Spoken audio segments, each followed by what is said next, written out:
Olá, queridos alunos, sejam todos bem-vindos a mais uma aula de biologia, hoje com o tema análise de DNA.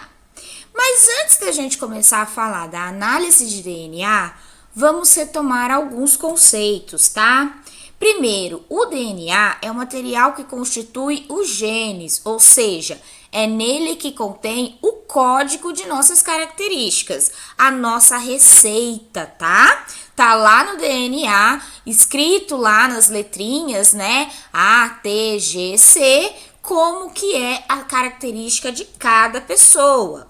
É importante lembrar, com exceção dos gêmeos univitelinos, que são gêmeos idênticos, o DNA de cada pessoa é único. Então é a nossa maior, a forma mais fácil de identificar a gente, né? É a partir do DNA, porque cada um de nós tem um DNA único, próprio. Logo, então, a análise de DNA é a melhor forma de se identificar pessoas e até mesmo seres de diferentes espécies. Por quê, pessoal? Não somos só nós, seres humanos, que temos o DNA. Todos os seres vivos possuem DNA, tudo bem? Ou o seu semelhante ali, RNA. Beleza? Muito bem. Em quais situações que nós usamos a análise de DNA? Logo que eu falo em DNA, você, aluno, já pensa no teste de paternidade, né? Em descobrir quem que é o pai da criança. É legal falar que não não dá para usar a análise de DNA apenas para descobrir a paternidade. Mas às vezes, por algum motivo, uma pessoa se perdeu da família, e aí já adulta, né, quando criança se perdeu, e aí já adulta quer encontrar o seu irmão. Dá para fazer análise de DNA e saber, descobrir se aquela pessoa é sua irmã, seu irmão? Dá também. Então, parentes próximos também dá pela análise de DNA para descobrir se é ou não. Quanto mais próximo, mais fácil, tá? Identificação de suspeitos em caso de violência sexual. Então, em casos de estupro, por exemplo, né, pela análise do sêmen, vai descobrir ali o DNA, dá também para identificar se o suspeito foi a pessoa ou não, né? Confirmar a pessoa suspeita ou não. Identificação de cadáveres. Ai, que tema pesado, professora. Mas já vai passar. Por exemplo, corpos carbonizados ou em decomposição. Preparando essa aula, eu me lembrei da tragédia de Brumadinho, né, a barragem que se rompeu lá no ano de 2019. De 2019 foi o ano que aconteceu o rompimento da barragem de Brumadinho, né?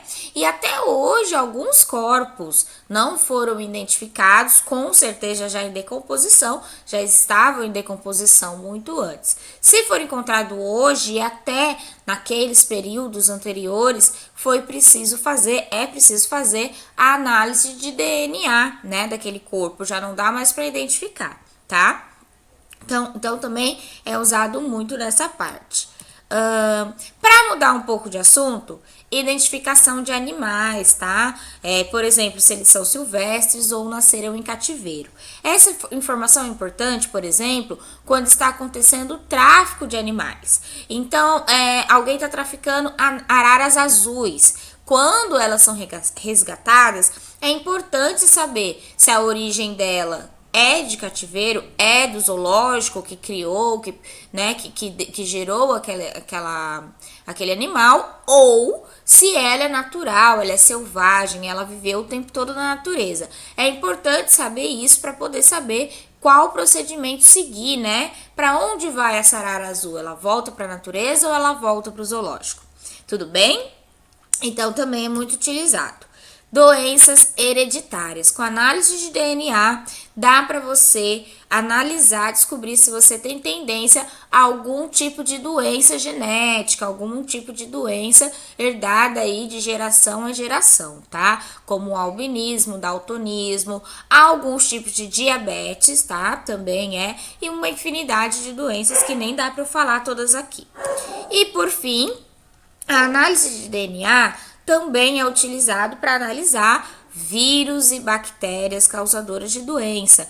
E aí eu chamo a atenção, né? Hoje nós estamos esperando a vacina contra o vírus causador da Covid-19, certo?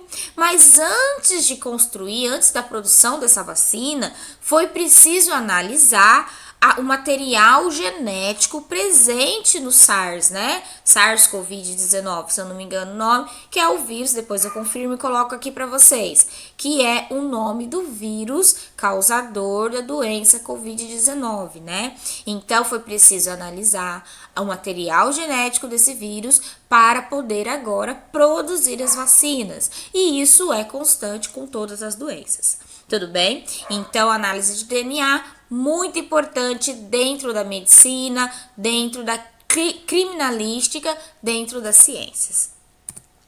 Muito bem. Agora, para a gente fechar, vou falar rapidinho sobre o teste de paternidade em si, tá? Como é que é feito? Como é que é descoberto de forma bem simples? Claro que em laboratório é um processo um pouco diferente, né? Um pouco mais complexo, mas aqui de forma bem simples eu vou explicar para vocês. O teste de DNA começa, né? O teste de paternidade começa com a coleta de amostras do DNA, do sangue, da pele, do esperma. Então, a primeira coisa que eu tenho que fazer é coletar o material genético dos envolvidos. Então, do pai, da mãe e da criança, tá? Depois é usado enzimas de restrição. Anota aí no seu caderno que as enzimas de restrição são muito importantes. O que elas fazem? Basicamente, elas cortam o DNA, que é uma fita gigantesca, elas cortam em pedaços específicos e aí fica pedaços menores, tá? Acontece a eletroforese, que é uma corrente elétrica, um choquinho, que organiza, separa e dá uma organizada aí nesses pedacinhos de DNA que foram cortados pela enzima de restrição. Tudo bem? Então, coloca os pedacinhos semelhantes mais ou menos próximos. E, por fim, a comparação do DNA dos envolvidos. Compara o DNA da criança com o DNA do pai, com o DNA da mãe. Então, aqui eu trouxe um exemplo. Observem esta imagem aqui, tá? Na lateral. Então, aqui tá um exemplo. A criança, percebam os quadradinhos branquinhos e os quadradinhos pretinhos, né? Aí a mãe. Então, você vai comparar e vai ver o que ele tem de semelhante com o da mãe. Veja aqui, os dois primeiros branquinhos como o da mãe, depois os dois pretinhos como o da mãe também. Daí, o quadradinho branco seguido também é da mãe. E também tem o possível pai 1, que também tem um quadradinho branquinho aí, certo? Mas o pai 2, o suposto pai 2, tem quadradinho pretinho. Logo, opa, tá diferente. Se tá diferente, é provável que essa criança não seja filho do pai 2. Muito bem. Próximo quadradinho, tá lá, branquinho também como o da mãe. Mas o pai 1 tem o pretinho, né? E aí, o pai 2 não tem o pretinho, é branquinho também.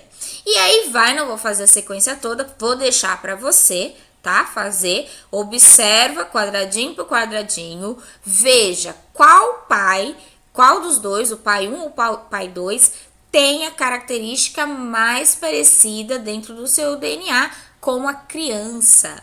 E aí, você vai dizer para mim, o pai verdadeiro é o pai 1 ou o pai 2? Dá para descobrir só com a análise de DNA, tá? Lembrando que metade da semelhança da mãe, metade da semelhança do pai. Então, aquilo que não tá igual da mãe, tá igual ao do pai. Tudo bem? E é isso, pessoal. Eu espero que vocês tenham gostado dessa aula. Aqui os 2 sites que eu usei para preparar essa apresentação. Um forte abraço, bons estudos e façam todas as anotações.